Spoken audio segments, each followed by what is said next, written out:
Šiandien Rusijos brutalaus karo prieš Ukrainą akivaizdoje ir vis ryškiau jaučiant priešiškų jėgų veikimą, tarytum nejučia apraizganti vis naujas mūsų viešojo gyvenimo sritis, kaip niekada yra svarbu prisiminti mūsų pačių istoriją ir išmokti jos pamokas, kad nereikėtų kartoti klaidų, kad suvoktume, kaip gali veikti priešiškos jėgos, kad būtume budrus ir galėtume tą veikimą atpažinti. Šios dienos paskaitoje kviečiu Jūs dėmesį sutelkti į senosios Lietuvos valstybės istorijos pamokas ir pasvarstyti, kas paskatino jungtinės Lenkijos ir Lietuvos valstybės padalymus, kiek tie įvykiai buvo nulemti geopolitinės situacijos, kiek pačios abiejų tautų respublikos visuomenės politinės brandos ar jos nebrandos ir kiek išorės jėgų inspiruoto vidaus nesantaikos kurstymo. Ar ankstyvųjų naujų laikų istorijoje būta kitų atvejų, kad svetimųjų rankomis būtų sprendžiamos suverenios valstybės sunaikinimo, jos pasidalymo klausimas ir kokias pamokas abiejų tautų respublikos sunaikinimo istorija teikia mums šiandien. Šią paskaitą sudarys 3 dalis. Pirmoje jos dalyje glaustai sieksiu apžvelgti tarptautinę teisę ir jos taikymo ar netaikymo praktiką ankstyvųjų naujų laikų Europoje. Antroje dalyje apžvelgsiu visų 3 abiejų tautų respublikos padalijimų istoriją, siekdama išryškinti pagrindinės jų priežastis ir valstybės teritorijų užgrobimo ir to užgrobimo legalizavimo mechanizmus. Na, o trečiojoje dalyje kviesiu Jūs susitelkti į padalijimų padarinius, jų atmintį ir pamokas. Taigi, valstybė kaip vienintelis tarptautinės teisės subjektas, pasižymintis suverenia galia, yra įtvirtinta ir visiems suprantama savoka. Suverenitetas turi būti suvokiamas kaip neatsiejamas valstybingumo požymis. O valstybės suverenitetą ir šiuolaikinės tarptautinės teisės pagrindus paklojo 1648 metais po 30 metų karo užbaigimo sudarytos Vestfalijos taikos sutartys, kurios ne tik įtvirtino nuostatą, kieno valdžia to ir religija, bet ir principą, kad visos Šventosios Romos imperijos kunigaikščių teisės yra nepažeidžiamos ir kiekvienas turi išskirtinę teisę į savo teritoriją. Tokiu būdu buvo įtvirtintas lygių, suverenių valstybių koegzistavimo principas. Kunigaikščio ir imperatoriaus santykiai turėjo būti sprendžiami remiantis teisės viršenybės principų. Sutartimi buvo nubrėžta riba tarp užsienio ir vidaus politikos. Kunigaikščio valdžia savo kontroliuojamo teritorijų žemių atžvilgių tapo absoliuti, jos negalėjo riboti joks užsienio subjektas. Ir būtent Vestfalijos sutartimi buvo įtvirtintas pamatinis valstybės suvereniteto principas ir iš jo kildinami teritorinio integralumo bei nesikišimo į kitų šalių vidaus reikalus principai. Taigi, nuo to laiko mes matome, kad nuo 17 amžiaus vidurio Europoje pradeda įsitvirtinti tarptautinė visuomenė ir tarptautinė teisė, kokią turime ir šių dienų suvokime. Užsienio valstybių garantijos negalėjo būti laikomas kitos valstybės suverenimo apribojimu. Todėl bekraujis Lenkijos Lietuvos valstybės padalymas tarp 3 juodųjų erelių sąjungos valstybių vykęs nuo 1772 iki 1995 metų, apie kurį detaliau ir kalbėsime šioje paskaitoje, buvo iš tiesų precedento neturėjęs įvykis naujų laikų Europoje, kuris šokiravo net to meto visuomenę.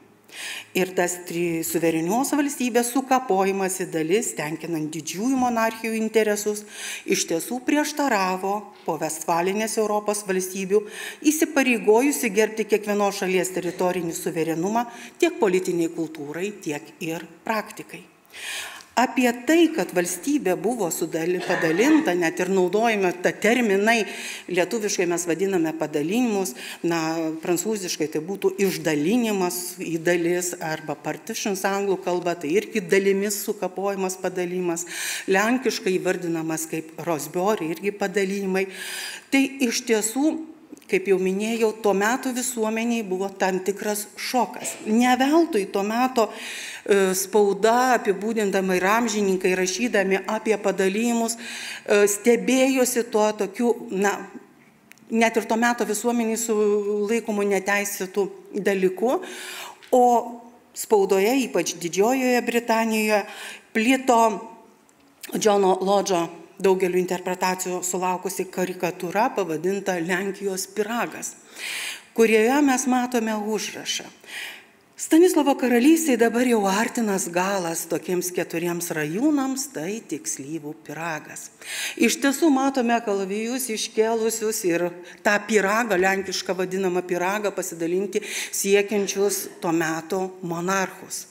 Čia ir Rusijos imperatorė Jekaterina II, čia ir Prūsijos valdovas, ir Šventosios Romos imperijos imperatorius. Ir žinoma, tuo metu dar į visą šitą kontekstą įsipynęs ir Prancūzijos karalius, nors tiesiogiai šitame procese ir nedalyvavo. O pats abiejų tautų respublikos monarchas braukė ašarą, negalėdamas tos situacijos suvaldyti, nors šalia dar yra ir kardą iškėlęs Osmanų imperijos sultonas, kuris grasina, tačiau taip pat į šitą situaciją nesikiša. Šitos karikatūros daugybę versijų mes matysime paplitusių ir jos tikrai buvo populiarios, žinomos, bet dar kartą parodančios, kad ant pietų stalo patiekiamas vienos valstybės pyragas arba vienos valstybės teritorija, tai yra iš tikrųjų brutalus svetimųjų galių, prievartos momentas. Kaipgi iki to buvo prieita? Kokių priemonių buvo imtasi, kad būtų legalizuoti padalijimai? Atsakant į šį klausimą, reikia paminėti, kad didžiosios Europos valstybės 18 amžiuje vadovavosi vadinama jėgų arba galių pusiausvyros doktrina. Buvo siekiama išlaikyti vienodą jėgų pasiskirstimą, neleisti sustiprėti ir iškilti vienai iš valstybių. Todėl greitas vienos ar kitos valstybės augimas buvo nepageidaujamas. Dominuojančios valstybės siekia užkirsti kelią bet kokiems pokyčiams politinėme Europos žemėlapyje. Todėl įvairūs valstybių teritorijų perstumbimo ar jų pakeitimo planai naujų amžių Europoje buvo tapę jau įprastų reiškinių. Vis dėlto daugeliu atveju tokie ketinimai tik ir likdavo projektais arba siūlymais, bet iki sukapojimo į dalis prieita nebuvo. Keletas pavyzdžių. Pavyzdžiui, 18 amžiaus pradžioje buvo realizuotas Ispanijos valdų padalijimo planas. Ispanijos įpėdinystės karo pabaigą žymėjo 1713-14 metų taikos sutartis, kurios pripažino imperatoriui Karoliui VI Belgiją ir itališkasias provincijas, Savojos kunigaikščiui Viktorui Amadėjui II Siciliją ir dalį Lombardijos, Anglijai, Gibraltarą ir Minorką. 1756 metais buvo iškeltas Prūsijos karaliaus Friedricho II valdų pasidalijimo planas, pagal kurį Austrija tikėjusi atgauti Sileziją, Prancūzija siekė gauti Hohenzollernų valdomą Parėnį, Rusija norėjo užimti rytinę Prūsiją, Švediją Pamarį, o Saksonija Halės, Magdeburgo ir Halberštato miestus. Jei būtų pavykęs šis Prūsijos išsidalijimo planas, abiejų tautų respublika būtų galėjusi tikėtis rytinės Prūsijos mainais už Rusijai atiduodamą Kuršą.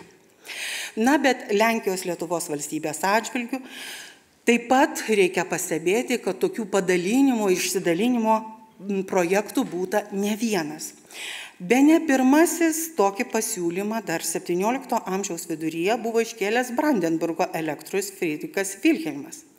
Tam tikros nuostatos, kaip teisingai pasidalyti Lenkijos Lietuvos valstybės teritoriją tarp kaimynų, paliko žinoma savo pėdsaką. Ir štai 1676 Maskvos pasiuntinys Varšuvoje Vasilijus Stepkinas rašė, kad būtų neblogai, jei Didžiąją Lenkiją prisijungtų Brandenburgas, tai yra vėlesnė Prūsijos karalystė, Mažąją Lenkiją Austrija, na, o Lietuvos didžioji kunigaikštystė visa savo teritorijos visų didžių atitektų Rusijai. Pasiūlymus revizuoti rytinę imperijos sieną Rusija kėlė ir 7 metų karo metu.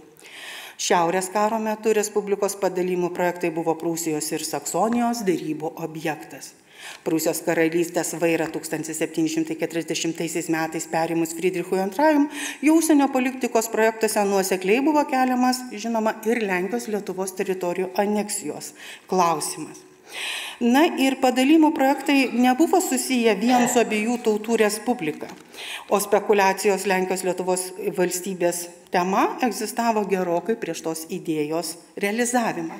Taigi, kas privedė, kad šita abiejų tautų respublikos didžiulė valstybė buvo padalinta 3 padalijimų etapų. Visų pirma, tai lėmė geopolitiniai pokyčiai pačioje Europoje, ypač jėgų pasiskirstimas po didžiojo šiaurės karo.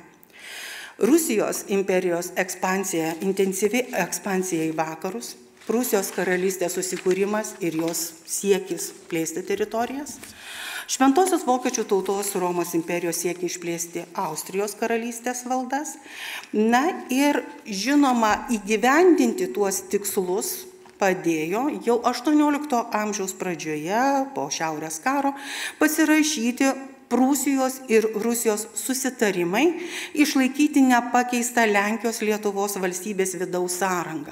Tų sutarčių būta ne viena, kaip matome, 1720, 1726, 29 metų sutartis, na, o į tą jau įgyvendinimo tiesėje vedė 1732 metų 3 juodųjų erelių sąjunga tarp Rusijos, Prūsijos ir Austrijos, kurios tikslas buvo priešintis bet kokiam Lenkijos ir Lietuvos valstybės vidaus sąrangos pakeitimui, jos pertvarkymams. Ir žinoma, tam, kad užkirstų kelią bet kokiam šios valstybės stiprėjimui. Primenu, kad pagrindinė doktrina, kuri tuo metu galioja tarp valstybių, didžiųjų valstybių, tai jėgų pusiausvyros. Neleisti sustiprėti nei vienai iš valstybių kitos sąskaita. Tai tos pusiausvyros laikymasis ir buvo vienas iš veikimo mechanizmų. Na, o situacija iš esmės keičiasi 1763-64 metais, kada mirus Augustui III, abiejų tautų respublikos sostas yra atviras naujam kandidatui. Ir kada, būtent rinkimų metu, išryškėja interesai, kas turės įtakos abiejų tautų respublikai, jos vidaus politikai ir žinoma, kas lems tos valstybės ateitį. Susikirtus Rusijos ir Prancūzijos interesams, pergalę vis tik pasiekė Rusija ir abiejų tautų respublikos monarchų, naujuoju Lenkijos karaliumi ir Lietuvos didžiuoju kunigaikščiu, 1764 metais buvo išrinktas Stanislovas Antanas Poniatovskis, karūnavimo metu gavęs Stanislovo Augusto vardą. Lyg viskas buvo nulemta. Rusijai atrodė, kad tai yra jos statytinis, naujasis monarchas, kuris laikysis be sąlygų pačios Rusijos imperijos tikslų ir bus marionetė Jekaterinos II rankose. Tačiau Rusija klydo. Stanislovas Augustas Poniatovskis buvo monarchas, turėjęs aiškę savo valstybės stiprinimo ir modernizavimo viziją. Jau nuo pat pirmųjų savo valdymo dienų jis imasi esminių valstybės pertvarkymo reformų. Apribojamas liberum veto teisė, tai yra laisvojo draudimo teisė, kuri trukdė priimti valstybei naudingus įstatymus. Apribojamos etmonų ir iždininkų galios, tai yra didžiųjų magnatų galios, didikų galios ir įkūriamos kolegialios valstybės valdymo institucijos, Lenkijai ir Lietuvai atskiros iždo ir karo komisijos. Pradedama ieškoti būdų, kaip sustiprinti valstybės ekonomiką, ieškoma, kaip pertvarkyti valstybės visą valdymą. Ir tam, kad sustiprintum ir gautų pajėgų valstybės ekonomikai stiprinti įvedami visuotiniai muitai, tai yra apmokestinamos prekės gabenamos tranzitu per abiejų tautų Respublikos teritoriją. Kuriamas visas muitinių tinklas, tai yra renkami realiai mokesčiai, ko anksčiau nebuvo daroma. Tai yra Prūsija, kuri gabeno prekes į Rusiją per abiejų tautų Respublikos teritoriją, turėjo susimokėti už tų prekių gabenimą. Na ir žinoma, buvo daroma daugybė įvairių pertvarkymų, vedusių į nuo modernios, ankstyvųjų naujųjų laikų valstybės kūrimą. Nes Stanislovas Augustas Poniatovskis savo valstybės viziją matė kaip konstitucinę monarchiją. Remdamasis Didžiosios Britanijos valdymo pagrindu, tokią valstybę siekė sukurti ir čia, Lenkijoje ir Lietuvoje. Na ir 1764-68 tai yra tas aktyvus reformų įgyvendinimo metas. Tačiau jau 67 metais, tai yra praėjus vos 3 metams nuo monarcho veiklos, aktyvios monarcho veiklos, jo grupuotės telkimo, matome beprasidedantį aktyvų kišimąsi į vidaus reikalus iš Rusijos pusės. Tam, kad sutrikdytų reformų įgyvendinimą, siekiama visais būdais sukiršinti abiejų tautų Respublikos visuomenę. Rasti tų skaudžiųjų vietų, kurios būtų, rastų nepritarimą monarcho politikai. Ir viena iš tų priemonių tai yra vadinamasis disidentų klausimas. Disidentų klausimas tai yra tų kitatikių, nes mes žinome, kad abiejų tautų Respublika tai yra valstybė, kurioje politinės teisės turi katalikai. Na, o valstybė yra daugiatautė, yra ir protestantai, yra ir stačiatikiai. Tai būtent protestantų ir stačiatikių teisių gynimo tikslu pradedama kištis į vidaus reikalus ir reikalauti suteikimo tam tikrų teisių ir inspiruojamos dvi priešiškos valdovai konfederacijos. Nes natūralu, Jekaterinos žodžiai yra iškalbingi, kuris sako, mes prarasime trečdalį savo jėgos, jei Respublika nuo mūsų bus nepriklausoma. Taigi interesas iš kaimynų yra akivaizdus ir inspiruojamos yra tam tikros grupuotės, kurios reiškia nepasitenkinimą monarchui. Na ir matome, kaip sukuriamos konfederacijos tiek Torunėje, tiek Sulucke, kurios gina stačiatikinių, tame tarpe ir Prūsijos remiamų protestantų interesus. Prieš šį brutalų kišimąsi į vidaus reikalus, pačioje abiejų tautų Respublikoje taip pat kyla nepasitenkinimas, kuris išvirsta į Baro konfederacinį judėjimą.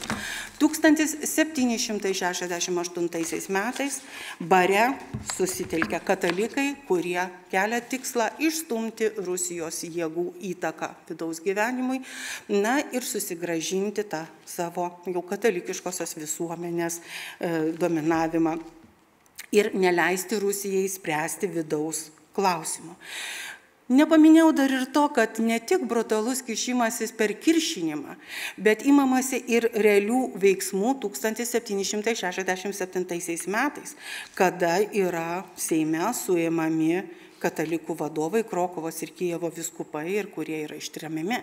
Tai yra jau iš tiesų tikras kišimasis į vidaus reikalus. Na ir 1772 metai, tai yra tas laikotarpis, kada valstybėje vyksta kovos tarp Baro konfederatų ir Rusijos palaikomų priešiškų jiems jėgų. Ir šitas vidaus karas yra inspiracija susitarti 3 valstybėms dėl teritorijų užgrobimo. Tuo metu jau nustoja funkcionuoti 3 juodųjų erelių protektoratas ir jį pakeičia bendros politikos padalijimo atžvilgių sistema. Tai, kad kas vyksta abiejų tautų Respublikoje, yra stebima, žiūrima, akivaizdžiai rodo išlikę dokumentai. Čia specialiai, kad galėtumėt pamatyti, įdėjau vieną skaidrę iš Prūsijos atstovo pranešimo Friedrichui II apie padėtį abiejų tautų Respublikoje. Kaip matote, dalis teksto yra šifruotė, tai yra susitarimai, tiesiog informacija apie tai, kas jau paskui Friedricho didžiojo dvare yra dešifruojama ir išskleidžiama pačiam monarchui tam tikri slapti dalykai, kurie veda į susitarimus dėl teritorijų užėmimo. Na ir 3 valstybės – Prūsija, Austrija ir Rusija – įvedusios savo kariuomenės į abiejų tautų Respublikos teritoriją, nuslopina Baro konfederacinį judėjimą.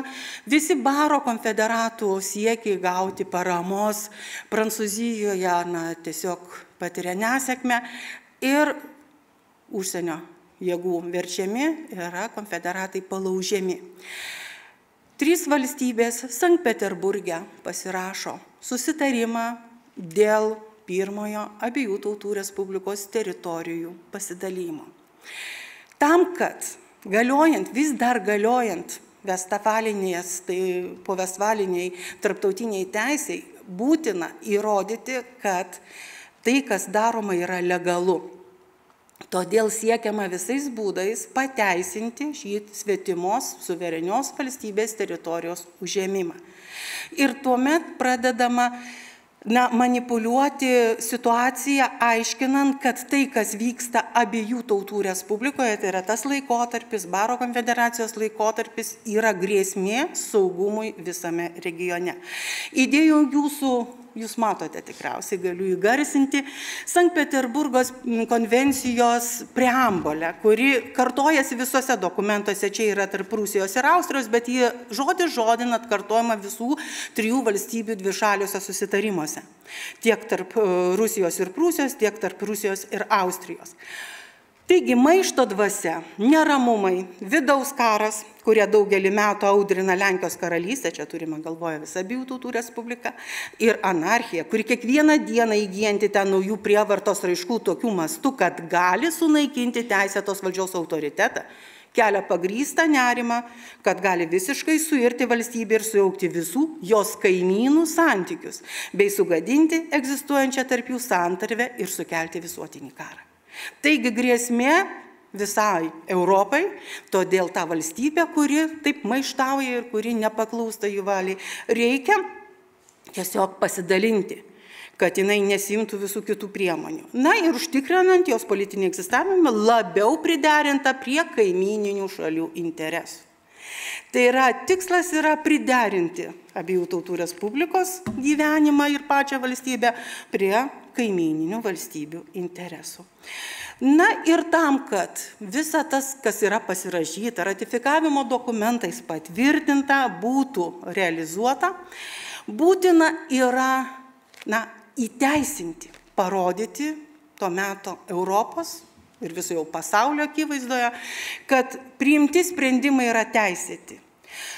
O padaryti juos teisėtais, legalizuoti, tai reikia imtis dar kitos priemonės, tai yra priversti pačią valstybę, jos Seimą, sutikti su teritorijų savanorišku atidavimu, neva savanorišku atidavimu. Ir iš tiesų, Varšuvos Seimas, posėdžiavęs 1773–75 metais, apsuptas 3 valstybių kariuomenių, prievartos būdu yra priverstas pasirašyti teritorijų atidavimo dokumentą. Ir čia mes matome vieną iš dokumentų, pirmojo padalijimo patvirtinimo sutartį tarp abiejų tautų Respublikos ir Austrijos, jų ratifikavimo dokumentą, kuris yra antspauduotas Lietuvos ir Lenkijos antspaudais. Pamatyti tokios pat sutarties su Rusija originalo nepavyko, nes mano visi mėginimai patekti į Rusijos imperijos užsienio politikos archyvą baigėsi nesėkme, nes nebuvau gavusi net leidimo įeiti į skaityklą, tad tenka jums demonstruoti tuos dokumentus, kurie yra Austrijoje ar Berlyne. Taigi, padalijimo dokumentas patvirtintas visų Seime dalyvaujančių Seimo narių parašais ir antspaudais, legalizuoja tarptautinės visuomenės akivaizdoje pirmąjį valstybės kapojimo dalimis etapą, tai yra teritorijų atidavimą. Ir išgyvenusi pirmąjį padalijimo šoką, iš tiesų abiejų tautų respublikos visuomenė susitelkė. Jei iki pirmo padalijimo dar buvo daug galvojančių, kad rūpintis valstybės gerovė nėra tikslo, kad galima galvoti tik apie save, kad mes, jeigu būsim maži, niekur nesikišim, niekur nedalyvausim, tai iš tikrųjų niekam būsim neįdomus ir jokia kita valstybė mūsų reikalus nesikiš. Ši politika parodė, kad yra visiškai neįgali. Kad tik stipri valstybė, tik savo valstybės egzistenciją besirūpinanti valstybė gali išlikti. Ir būtent šituo keliu buvo einama nuo pat, išgyvenus tą pirmo padalijimo šoką, susitelkus einant kryptingų valstybės stiprinimo keliu. Todėl 1775–92 metų laikotarpį iš tiesų galima vadinti tokiu valstybės stiprėjimo, modernizavimo laikotarpiu, nepaisant to, kad iš tiesų ir toliau tas Rusijos protektoratas buvo jaučiamas, nes Rusija ir toliau stebėjo valstybės institucijų veiklą. Rusijos kariuomenė čia buvo, jinai buvo palikta tam, kad užtikrintų stabilumą ir ramybę abiejų tautų respublikoje. Didžiausią proveržį tuo laikotarpiu mes matome būtent 4 metų Seimo laikotarpiu. 1788 metais susirinkęs Varšuvoje Seimas tampo to lūžio momentu, nes tuo metu labai palankiai abiejų tautų respublikai susiklosto tarptautinė situacija. Tuo metu Rusija kariauja 2 karus. Šiaurėje kariauja nuo 1789 su Švedija, ir tebekariauja su Osmanų imperija pietuose. Tuo metu taip pat pradeda bruzdėti Prancūzija, prasideda didžioji Prancūzijos revoliucija. Ir šitas geopolitinis kontekstas, einantis su laisvės, lygybės, brolybės idėjomis visoje Europoje, inspiruoja aktyviai veiklai ir abiejų tautų respublikos visuomenę, kuri pribręsta tom reformom, nes jau nuo 1773 metų visoje valstybėje veikia Tautos edukacinė komisija, kuri ugdo piliečius, patriotus, veikia visos institucijos, kurios formuoja valstybės labui dirbantį žmogų. Ir 4 metų Seimas iš tiesų priima labai svarbias reformas, keičiančias to meto abiejų tautų respublikos politinę sąrangą. Visos tos reformos eina įdėjo tiesiog jūsų žiniai labai tokį, man atrodo, vertingą pasakymą iš kunigo Mykolo Pranciškaus Karpavičiaus pamokslo sakyto dar 1786 metais, kad negali gyvuoti respublika be piliečių meilės tėvynei. Ir ta meilė tėvyniai ne savo privataus intereso siekimas, bet siekimas dirbti tėvynės labui, stiprinti tą tėvynę, jos interesą iškelti aukščiau, rodė iš tikrųjų to meto jau apšvietos epochos dvasia subrandintos visuomenės lūkesčius. O tuo laikotarpiu, 4 metų Seimo laikotarpiu, žemaičių bajoras Mauricijus Pranciškus Karpis iš tiesų yra labai optimistiškas. Negaliu nepacituoti Daliaus Viliūno išversto šio veikėjo laiško dalies. Narsus vengras savo ir tironų krauju apšlaksto putotas Dunojaus bangas, nusimeta gėdingus prievartą primestus pančius ir jau parašys laisvus įstatymus. Mes tai dar savo dienomis gyvendami išvysime. Maskva, šis milžiniškas molochas be kraujo ir nervų, pats sugniuš nuo savo svorio. Nereikia jai jau turko, nereikia švedo. Nepagydomos ydos ir sunaikinimo pradai jau graužia ją. Greitai ji mirs. O mesgi būsime tos mirties liudininkai. Iš tiesų, tas 1789 metų lapkritį parašytas, viltingas siekis, kad jau tas molochas rytuose sugrius, buvo optimizmo optimistinis ženklas, suprantama, žvelgiant iš laiko perspektyvos, matome, kad pernelyg optimistiškai žvelgia Žemaitijos bajoras, bet ta geopolitinė situacija, kuri susidarė tuo metu, leido iš tiesų valstybei priimti modernius, progresyvius įstatymus ir tapti konstitucinę monarchiją. Taigi, 1791 metais priimta gegužės 3 dienos konstitucija. Ji apibrėžia naują apskritai valstybės sąrangą, įtvirtino valdžių padalijimo principus, įtvirtino valstybėje paveldimą sostą ir žinoma, vedė į naujos, jau demokratiniais pagrindais tvarkomos modernių laikų valstybės sukūrimą. Konstituciją to meto visuomenė priėmė tikrai su dideliu entuziazmu, su pritarimu, tačiau ne visi. Buvo žinoma ir senųjų respublikoniškų laisvių rėmėjų, buvo tų, kurie buvo nepatenkinti, kad toliau nebegalės dalyvauti politiniame gyvenime. Nes vienas iš principų, kurį priėmė gegužės 3 dienos konstitucija, ir kiti ją lydėjo įstatymai buvo tai, kad dalyvauti valstybės valdyme gali tie, kurie moka mokesčius. Tai yra tie, kurie turi žemės nuosavybės, kurie moka mokesčius, kurie dirba valstybės labui, būtent tie ir gali būti tie, kurie sprendžia, kaip valstybė tvarkysis. Tai reiškia, kad priklausoma bajorija, ta bežemė šlėkta, kuri didžiąją dalimi buvo priklausoma ir paperkama, ji nebeteko teisės dalyvauti valstybės gyvenime. Ir būtent čia visuomenės dalimi, kaip ir didikais, kurių galios buvo apribotos, kurių neribota valdžia buvo sumažinta, vėlgi sumaniai pasinaudojo mūsų kaimynė iš rytų. Jekaterinos II rūmai ir toliau vykdė destabilizacijos ir paveikimo politiką, tai yra ieškodama tų asmenų, kuriuos gali papirkti. 1792 metais sudariusi sutartį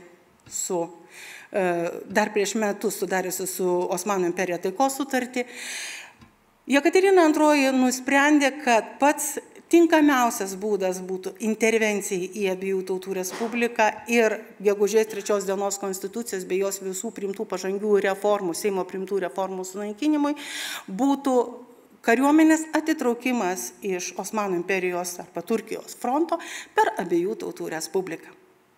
Bet tam vėlgi reikia mechanizmo, kaip galima būtų visą tą legalizuoti.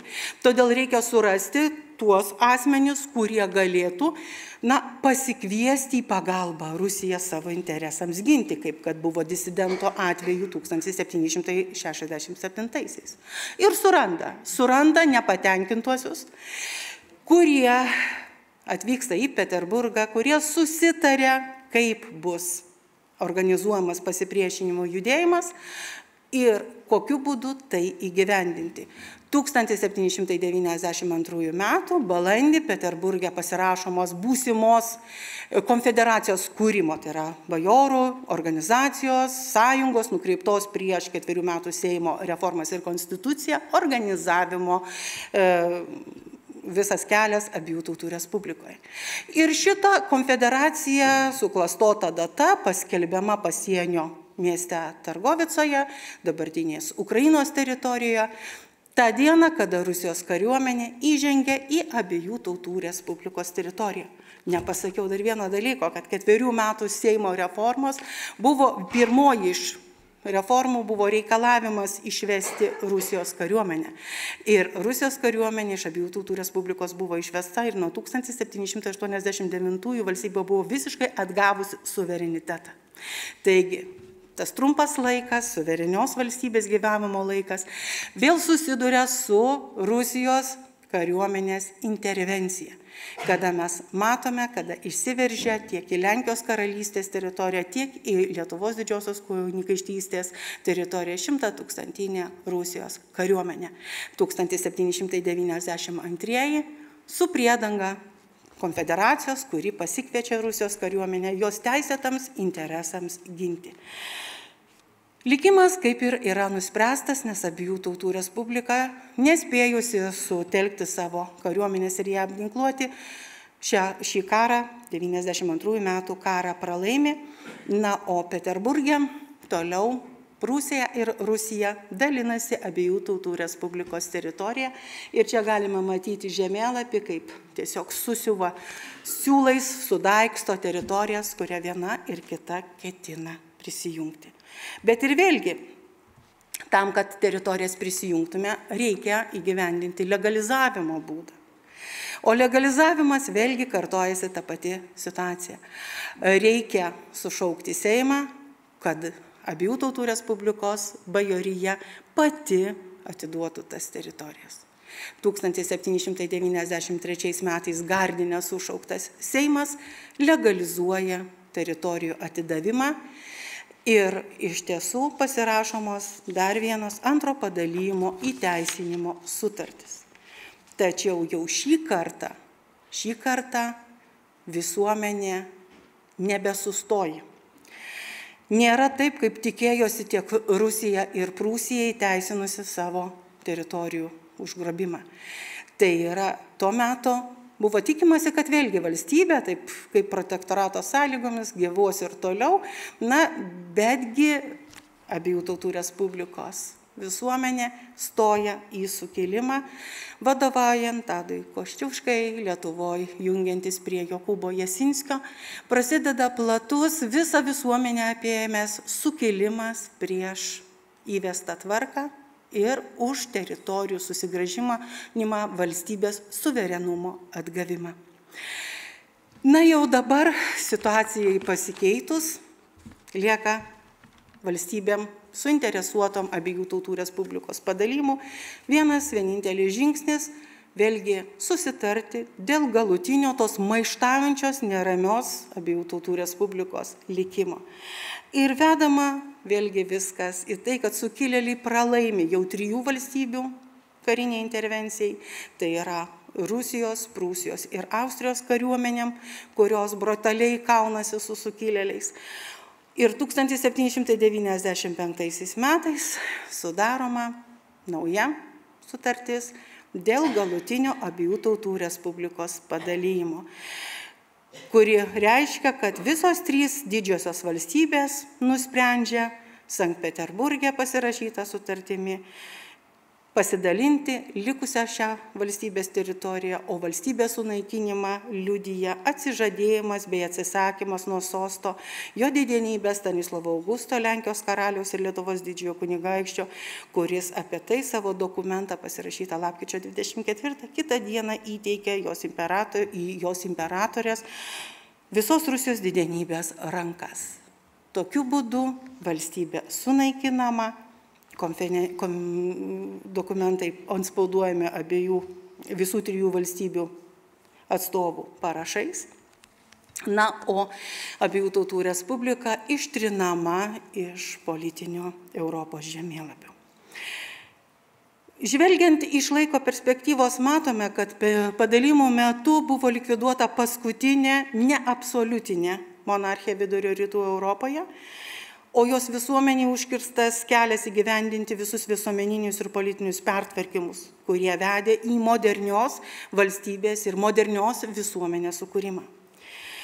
Šie padalijimai, valstybės sunaikinimas iš tiesų sulėtino modernizacijos procesus visose šios sunaikintos valstybės žemėse. Kita vertus, padalijimai, kuriam laikui leido jas įgyvendinusioms valstybėms apsaugoti savo įtakos zonas nuo politinių pokyčių dar ilgai po Prancūzijos revoliucijos. Nes padalijimai vyko tuo pačiu metu, kada šalia Prancūzijoje vyko esminiai pertvarkymo ir lūžio metai, tai yra revoliucijos metai. Ir iš karto nuo pat pirmo padalijimo metų, nuo pat 1772-3, mes matome, kaip sustiprėja padalijimų problemos ideologizavimas. Siekiant suversti kaltę dėl to, kas įvyko, pačiai abiejų tautų respublikai. Plačiajame diskurse mes matome, tai suvedama į pačių Lenkų kaltę ir būtent tai buvo siekiama pateisinti suverenios valstybės sunaikinimą. Tiek Rusija, tiek Prūsija, tiek Austrija leidžia specialias knygas, kurias publikuoja visomis to meto tarptautinėmis kalbomis ir nacionalinėmis kalbomis, kurios vadinasi teisių į užimamas teritorijos pagrindimai, kur pagrindinė mintis yra parodyti, kad tos užimtos teritorijos nuo amžių amžinųjų buvo ar tai Rusijos, ar tai Prūsijos, ar tai Austrijos dalis. Ir tą momentą apie tai, kad Lietuvos didžioji kunigaikštystė nuo seno buvo Rusijos imperijos dalis, mes matome net ir naujausiose Rusijos valdžios palaimintose istorijos knygose.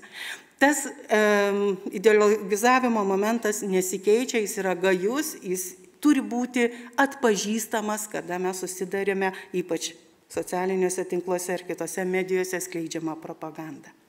Na ir kasgi toliau? Valstybė sunaikinta, kas lieka po to? Lieka atmintis ir lieka pamokos. Ne veltui dar 1794 metais žuvusiems, kritusiems už laisvę atminti Pranciškus Smuglevičius piešė atminimo piramidę, kurią tiesiog stato kaip tą atminimą didvyriams.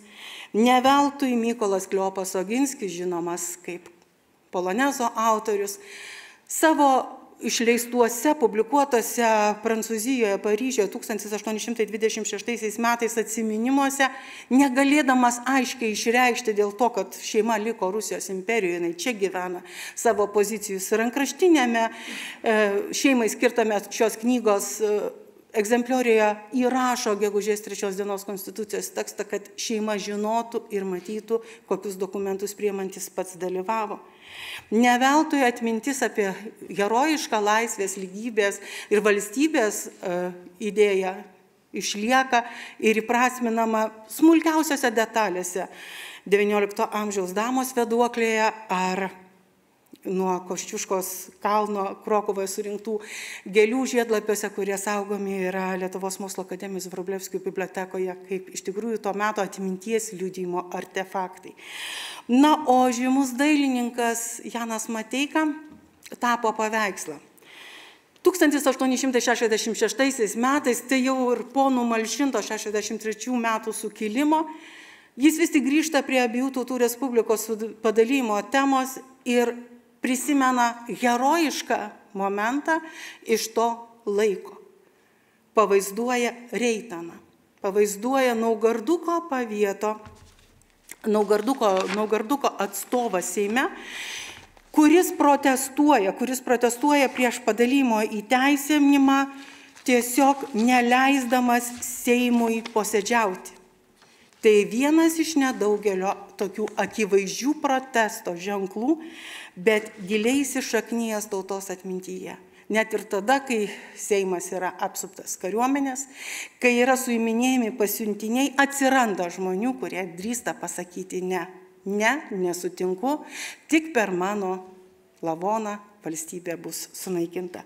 Ir vienas iš tokių, tai yra Tadas Reitanas, pirmajame padalijimo Seime, griuvęs tiesiog prie slenksčio, nenorėdamas leisti padalijimo įteisinimo proceso. Ką mums sako šios pamokos? Šios pamokos sako, būkime budrus, nesileiskime manipuliuojami, nesileiskime kiršinami, atpažinkime veikimą prieš mūsų valstybę ir gebėkime tą veikimą sustabdyti. Ačiū visiems už dėmesį.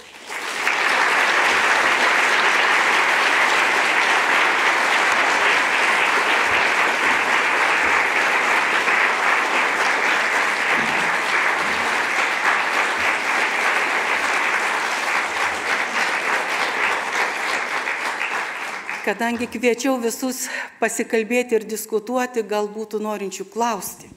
Čia atsinešiau tikrai jau prieš kurį laiką 2008 metais išleistą knygą Sankt Peterburgo konvencijos, kur yra visi padalijimų dokumentai. Juos paskaičius galime suvokti ir pamatyti, kaip iš tiesų per manipulacijas, per pasitelkimą tam tikrų nesusipratusių jėgų veikti prieš savo valstybę, galima sunaikinti net ir tokį darinį kaip Abiejų tautų Respublika. Tai jeigu kam bus įdomu, tikrai kviečiu paimti, paskaityti ir patys dokumentai iškalbingi, jie yra originalo kalba, prancūzų kalba ir vertimai į lietuvių kalbą, kaip ir įvadiniai straipsniai, plačiau pristatantis tiek politinį, tiek geopolitinį padalymų kontekstą. Jūsų klausimai.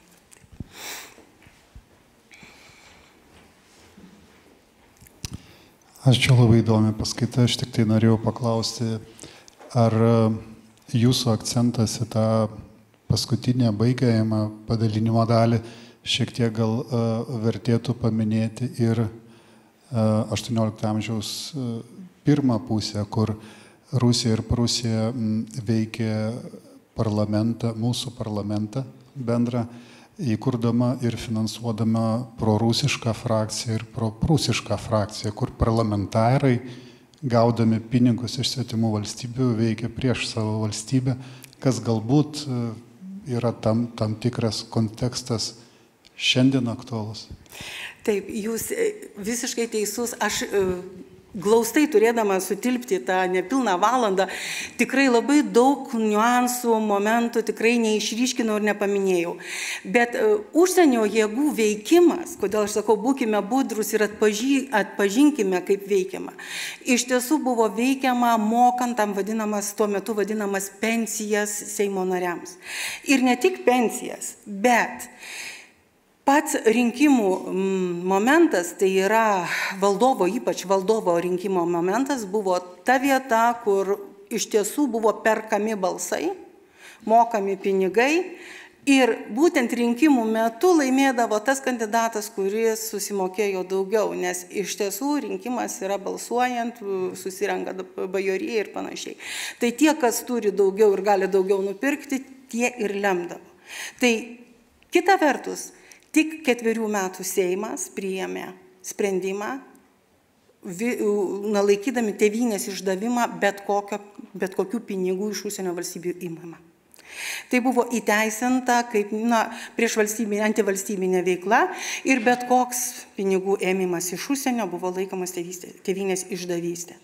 Tai yra, sąmonė pasikeitė per tą 18 amžių, ypač jau kalbant nuo, sakykime, antro padalymo laikų, kada buvo suvokta, kad čia slypi grėsmė valstybės saugumui, valstybės egzistencijai. Tai šitas mąstymas, jisai jau buvo atėjęs į tikrai dalies visuomenės tą politinę brandą mes matome. Taip, gal dar kas klausti norėtų? Tema tikrai sudėtinga.